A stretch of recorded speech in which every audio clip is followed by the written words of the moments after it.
जादू गुफा। एक जमाने में तक्षशिला नाम से एक राज्य रहती थी।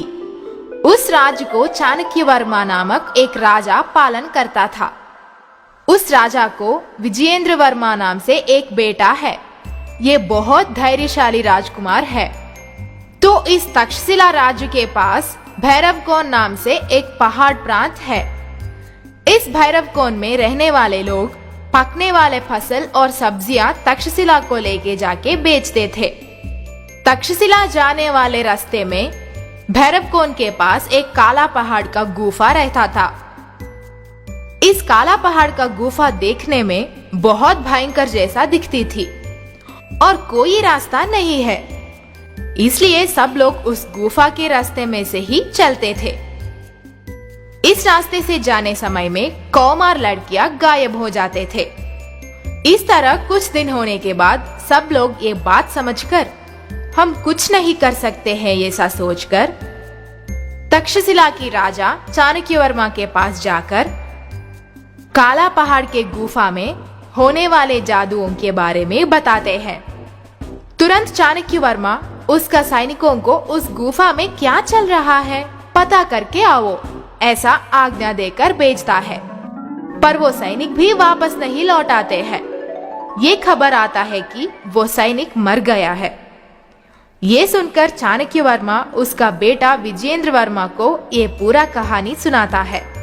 तब विजयेंद्र वर्मा एक खूबसूरत लड़की के वेश में उस काला पहाड़ गुफा के पास चलता है।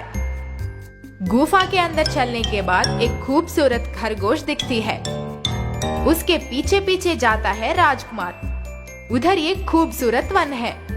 उस वन में एक जलपात दिखता है। उस जलपात को देखकर विजयेंद्र वर्मा को प्यास लगता है। तुरंत उसके हाथों में वो पानी लेकर पीता है। पानी पीने के बाद विजयेंद्र वर्मा को होश चली जाती है। कुछ समय के बाद आंखें खोलकर देखने से एक खूबसूरत अंतपुर में उस बिस्तर में से उठकर इधर उधर देखता है, पर कोई भी नहीं दिखता है।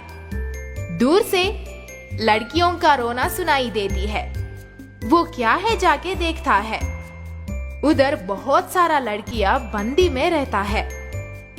तब वो लड़की का वेश निकालकर विजयेंद्र वर्मा साधारण राजकुमार जैसा बन जाता है। ये सब कौन कर रहे हैं जानने के लिए उधर पड़ा हुआ एक लकड़ी का बक्सा में छुप जाता है। तब उधर एक बूढ़ा मांत्रिक आना देखता है विजयेंद्र वर्मा।